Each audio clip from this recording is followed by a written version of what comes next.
Inilah pesawat Batik Air yang Jumat pekan lalu mengalami insiden tergelincir saat mendarat di Bandara Internasional Adi Sucipto, Yogyakarta. Pesawat tersebut Sabtu pagi telah dipindahkan ke apron pesawat di samping bangkai pesawat Batavia Air.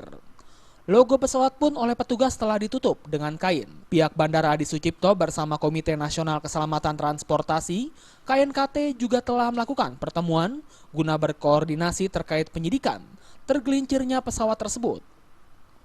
Anggota tim investigasi KNKT Nur Cahyo Utomo menyatakan, guna mengungkapkan penyebab kecelakaan ini membutuhkan waktu 3 hingga 4 bulan ke depan. Sementara kotak hitam pesawat Batik Air telah diangkat dan akan dibawa ke Jakarta guna mengungkap penyebab tergelincirnya pesawat tersebut. Pihak KNKT juga masih mengumpulkan data-data yang mendukung penyelidikan.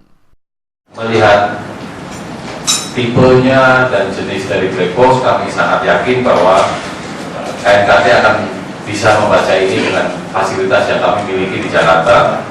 Kemudian setelah itu juga kami masih harus mengumpulkan data-data yang lain, sehingga kalau sampai dalam tahap penyebab rasanya masih agak jauh.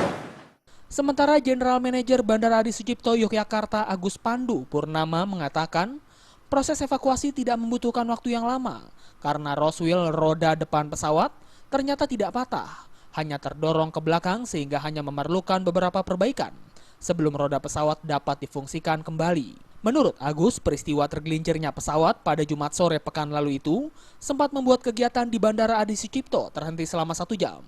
Bahkan 3 maskapai yang hendak lepas landas di Bandara Adi Sucipto harus dialihkan ke Bandara Adi Sumarno di Solo. Kami melaksanakan evakuasi mulai bergerak pesawat itu pukul 04.40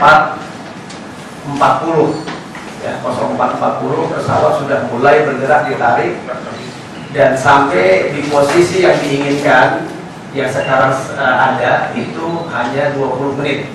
Jadi tepat 05.00 pesawat sudah berada di posisi yang kita kehendaki. Dari Yogyakarta, Haryat Maja melaporkan.